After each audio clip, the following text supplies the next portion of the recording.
What's up, y'all? It's your boy Lashaun Noel here, and I am two.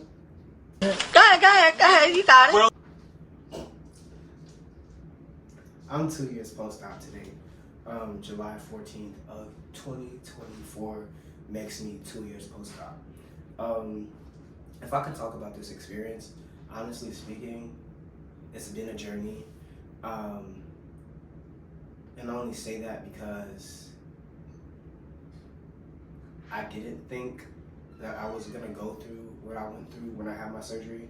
I also didn't anticipate the emotions and the mental impact that top surgery does have on you. So before we get into this video, I need y'all to click that subscribe button, make sure you turn on your notifications, and we're just gonna simply dive into this video.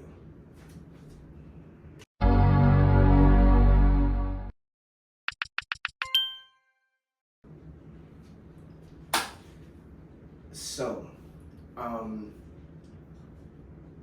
first things first. Who was my surgeon? Dr. Peter Raphael. A lot of you guys ask who my surgeon is, even though I thought that some of y'all would have known.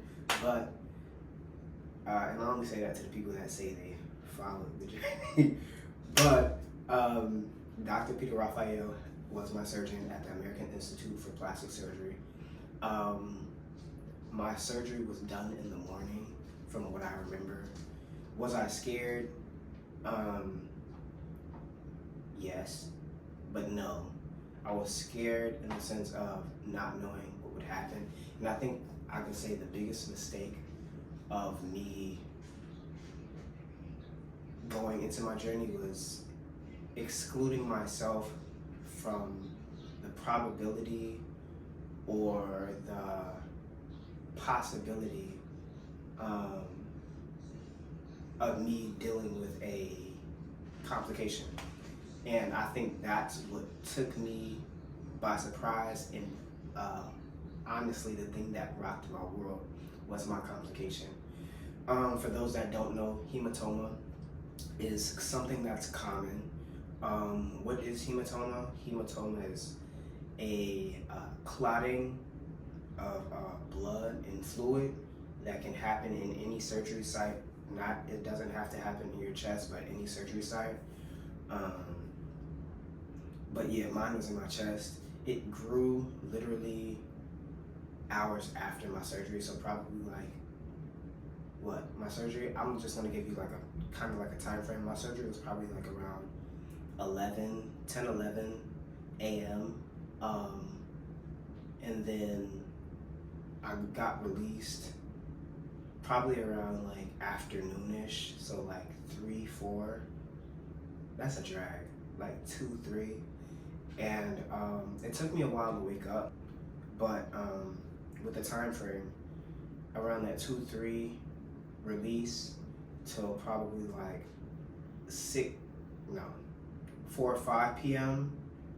and then around like 6, 7 p.m.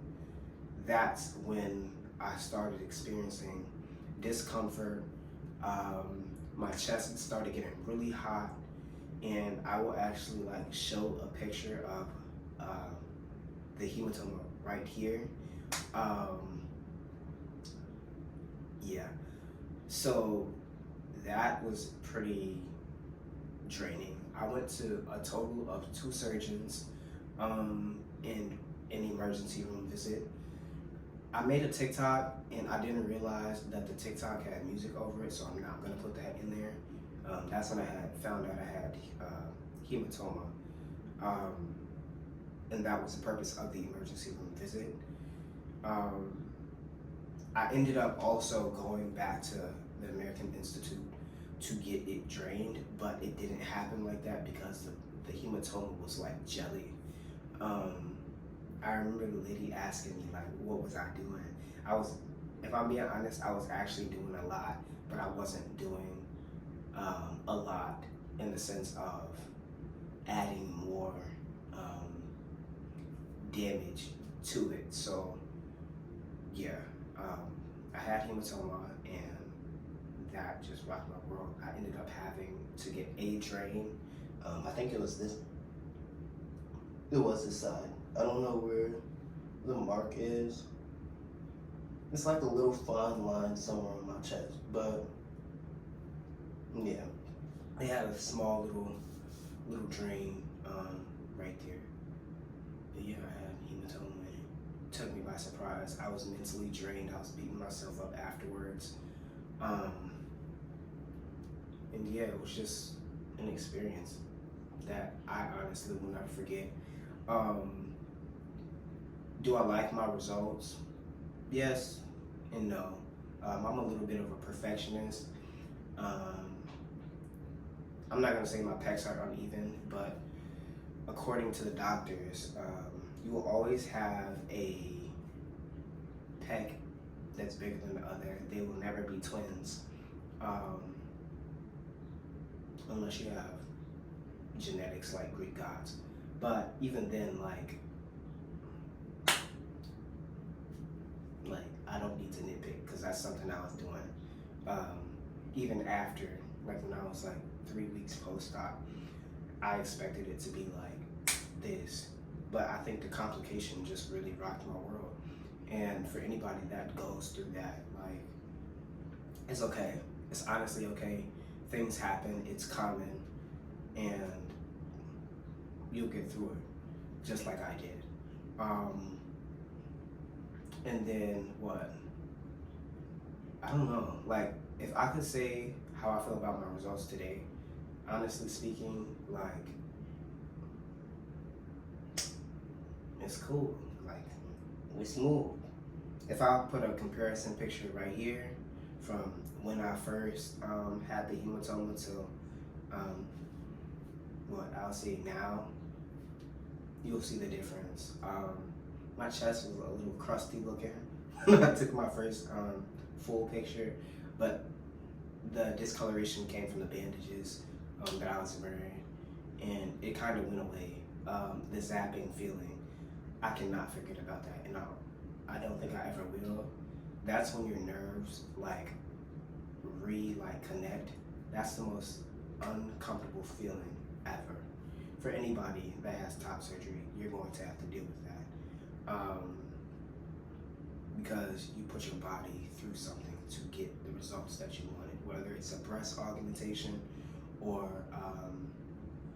just flattening, like top surgery for FTM.